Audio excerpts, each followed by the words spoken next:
주님만이 왕이시니라.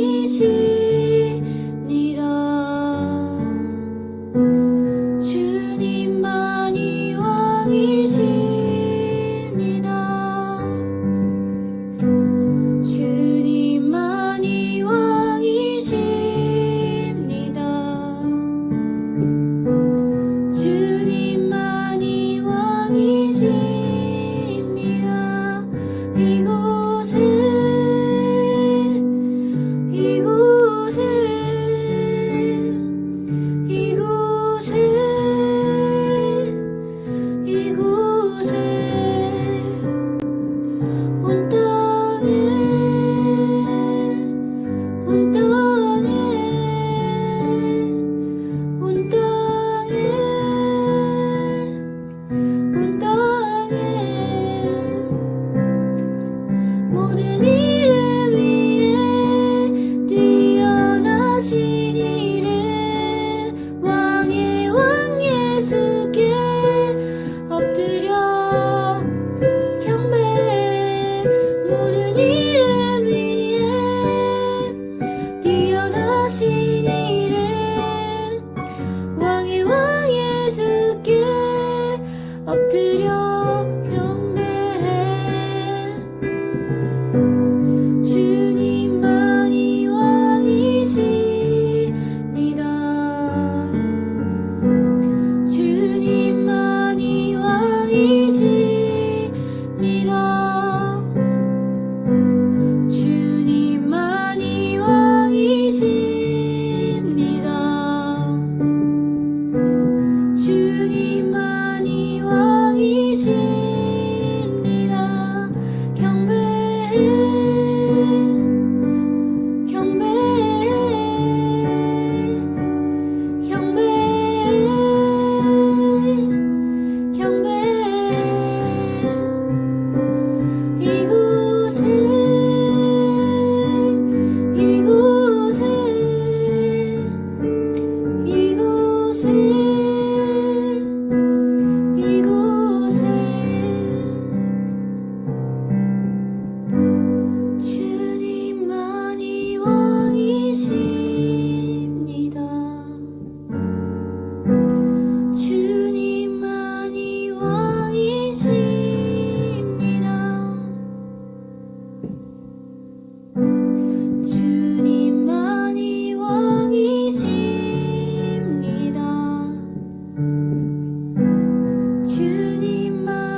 밑에 백합하여 빛나는 새벽별 이 땅 위에 비길 것이 없도다. 내 맘이 아플 적에 큰 위로 되시며 나 외로울 때 좋은 친구라. 주는 저 산 밑에 백합 빛나는 새벽별 이 땅 위에 비길 것이 없도다. 주는 저 산 밑에 백합 빛나는 새벽별 이 땅 위에 비길 것이 없도다. 사랑하는 중고동부 여러분, 한 주간 잘 지내셨나요? 날씨가 많이 춥습니다. 여러분들 항상 감기 조심하시고요. 오늘도 우리가 코로나 때문에 이렇게 온라인으로 예배를 드리게 되었습니다. 우리가 하루속히 대면하여서 교회에 모여서 예배 드릴 수 있도록 여러분 같이 함께 기도해 주시고요. 오늘 비록 온라인 예배지만 집에서 또 각자의 자리에서 하나님께 드리는 이 예배, 또 주시는 말씀, 우리가 마음에 집중하여서 오늘 예배 드리고 또 하나님 말씀도 듣고요. 또 하나님 말씀으로 한 주간 살아갈 수 있는 힘을 얻게 되는 그런 귀한 예배의 시간 되기를 주님의 이름으로 간절히 소망합니다. 오늘 말씀은 어린아이와 같은 신앙이라는 제목으로 말씀을 같이 나눌 텐데요. 마태복음 18장 1절에서 4절까지 말씀이 오늘 본문 말씀입니다. 같이 1절에서 4절까지 한 목소리로 하나님 말씀 봉독하도록 하겠습니다. 시작. 그때의 제자들이 예수께 나와 이르되 천국에서는 누가 크니이까? 예수께서 한 어린아이를 불러 그들 가운데 세우시고 이르시되 진실로 너희에게 이르노니 너희가 돌이켜 어린아이들과 같이 되지 아니하면 결단코 천국에 들어가지 못하리라. 그러므로 누구든지 이 어린아이와 같이 자기를 낮추는 사람이 천국에서 큰 자니라. 아멘. 예수님은 천국에서는 누가 큰 자인가를 설명하시면서 한 어린아이를 불러 제자들 가운데 세우시고는 너희가 돌이켜 이 어린아이들과 같이 되지 아니하면 결단코 천국에는 들어가지 못하리라 이렇게 말씀하셨습니다. 예수님께서 천국을 설명하시면서 어린아이를 비유로 드시고 있는 이유는 무엇일까요? 어린아이의 어떤 특징 때문에 예수님은 천국과 어린아이를 이렇게 연관시키고 있는 것일까? 여러분, 어린아이가 가진 특징에는 어떤 것이 있을까요? 순수하다, 또 귀엽다, 이런 여러 가지 어린아이가 가진 특징들이 있을 텐데, 이 어린아이가 가진 여러 특징 중에서도 성경에서 말하는 가장 큰 특징은 어린아이는 부모님과 어른들의 돌봄 없이는 생존할 수 없다라는 점에 있습니다.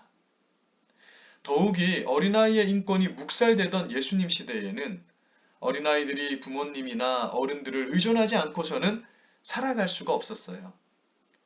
그래서 성경은 사회가 부모님이 없는 그런 고아들을 특별히 잘 돌봐야 한다는 것을 율법으로 명시해 놓고 있습니다.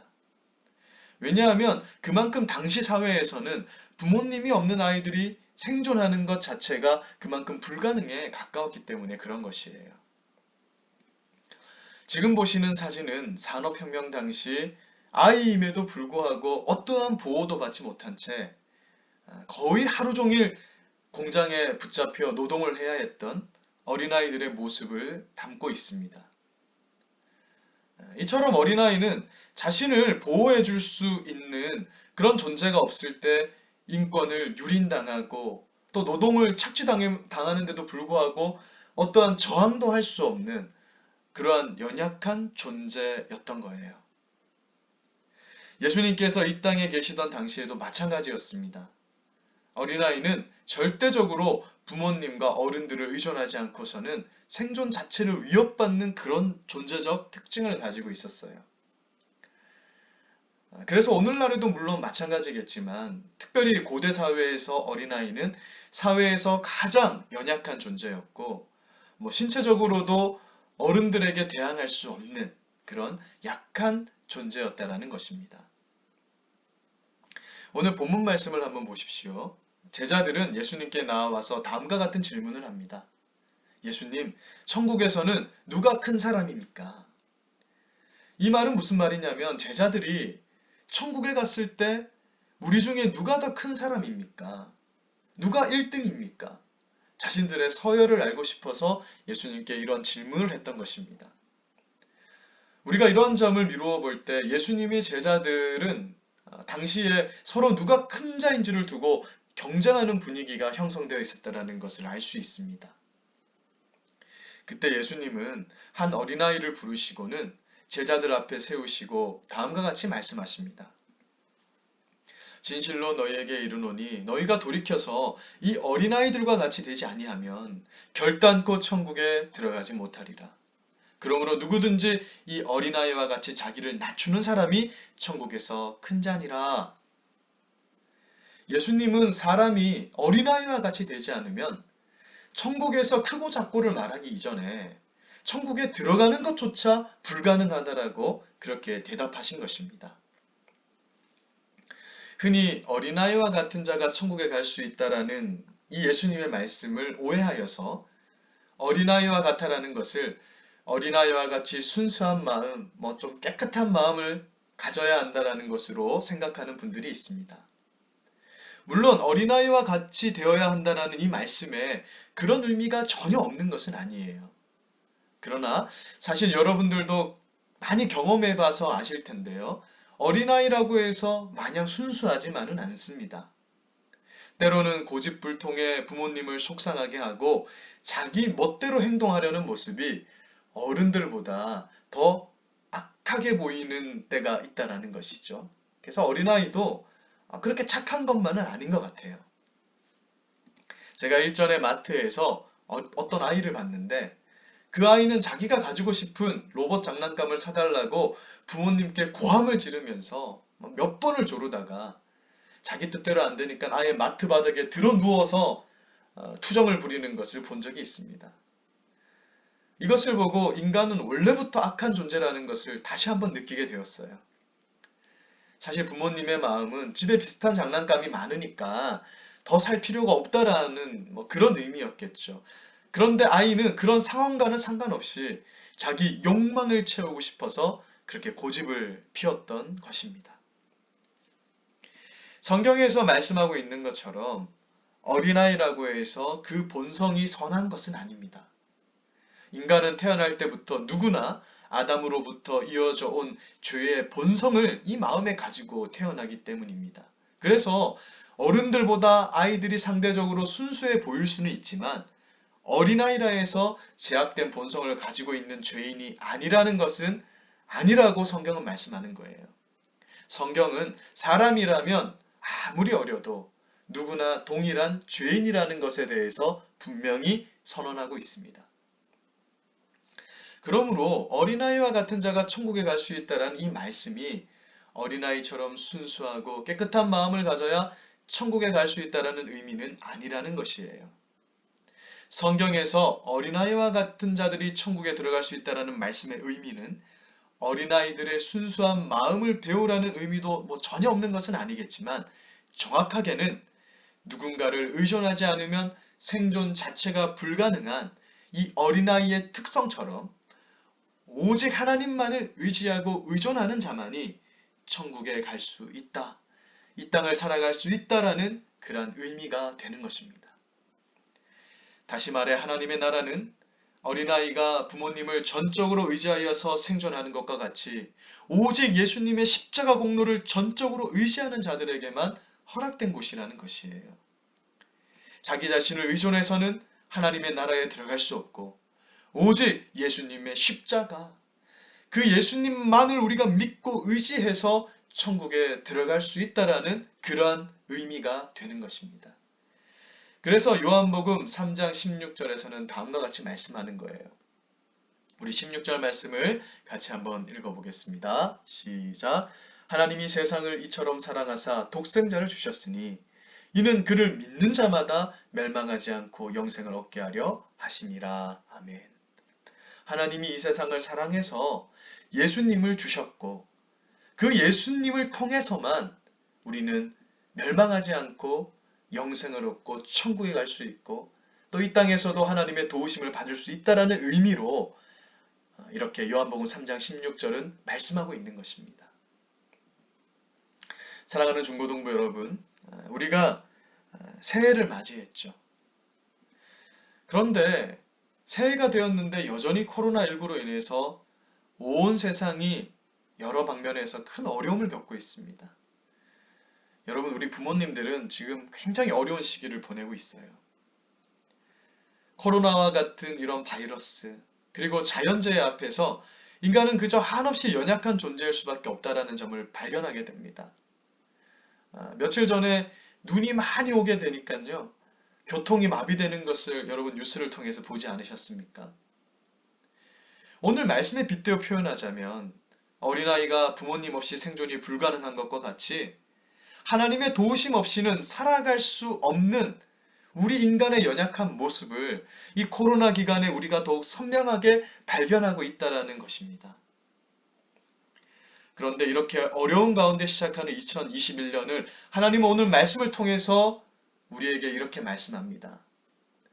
어린아이와 같이 철저하게 나를 의지하여서 어린아이가 부모님을 바라고 원하고 의지하는 것처럼 너희는 나 여호와 하나님을 의지하여서 새 힘을 얻고 그 힘으로 힘찬 새해를 맞이하라고 우리에게 말씀하고 있는 거예요.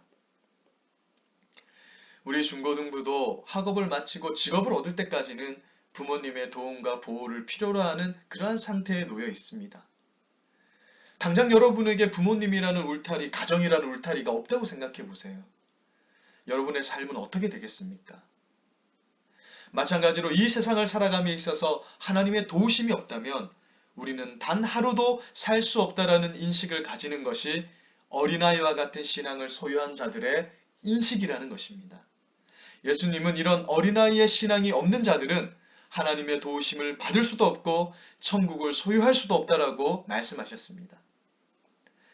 사랑하는 여러분, 우리는 100%, 99%도 아니고 100% 하나님을 의지함으로 살아야 하는 존재라는 거예요. 그래서 올 한 해는 이전에보다 더욱 하나님을 의지하시고 모든 일에 하나님의 도우심을 구하시는 우리 중고등부가 되시길 주님의 이름으로 간절히 소망합니다. 그래서 어려운 일을 만날 때 어린아이가 부모님을 찾듯이 여러분 하나님을 찾으세요. 나 혼자 감당할 수 없는 그런 힘든 일 앞에서 어린아이가 부모님을 찾듯이 어린아이가 배가 고프면 엄마 하고 울잖아요. 어린아이가 뭔가 필요한 것이 있을 때 아빠 이거 사주세요 하면서 부모님을 의지하듯이 어려운 일이 있을 때 우리 하나님께 모든 짐을 맡겨드리고 하나님께 기도하면서 도움을 구하는 그 자리로 나아가는 우리 중고등부가 되기를 주님의 이름으로 간절히 소망합니다. 그리하면 우리 하나님께서 우리를 도와주실 것입니다. 우리를 고아와 같이 버려두지 않으실 것이라고 예수님은 우리에게 분명히 말씀하셨어요. 어린아이와 같은 신앙으로 하나님을 찾는 우리를 하나님은 힘이 되어 주십니다. 2021년에 더욱 우리를 도와주시는 이 하나님을 의지하고요. 또 하나님과 함께 동행하시는 우리 중고등부가 되시기를 주님의 이름으로 간절히 축복합니다. 제가 기도하고 축도함으로 예배를 마치겠습니다. 사랑하는 하나님 아버지, 오늘은 어린아이와 같은 신앙이 무엇인지를 우리가 말씀을 통해서 마음에 새기며 배웠습니다. 우리가 하나님을 어린아이와 같이 어린아이가 부모님을 의지하여서 모든 필요를 부모님께 구하고 바라며 살아가는 것처럼 하나님을 전적으로 바라고 하나님께 힘을 구하는 그런 어린아이의 신앙을 가지게 되는 우리 모든 중고등부가 될 수 있기를 주님의 이름으로 간절히 소망합니다. 오늘 말씀처럼 2021년 여전히 어둡고 여전히 힘겨울 수밖에 없는 한 해가 될 것이지만 우리를 도와주시는 하나님을 의지함으로 어린아이의 신앙으로 힘을 얻어서 2021년을 힘있게 헤쳐나가는 우리 모든 중고등부가 되게 하여 주시기를 간절히 소망합니다. 오늘 이 말씀을 마음에 품고 한 주를 살아가게 하시고 또 이번 한 해를 살아가는 우리 귀한 중고등부 될 수 있도록 주님 도와주시옵소서. 우리 주 예수 그리스도의 은혜와 하나님 아버지의 크신 사랑과 성령 하나님의 교통 교제하심이 어린아이와 같은 신앙으로 하나님만을 의지하며 살아가기를 다짐하는 우리 중고등부와 또 이 예배에 참석한 모든 분들의 머리 위에 심령 위에 지금부터 영원토록 함께 있을지어다. 아멘.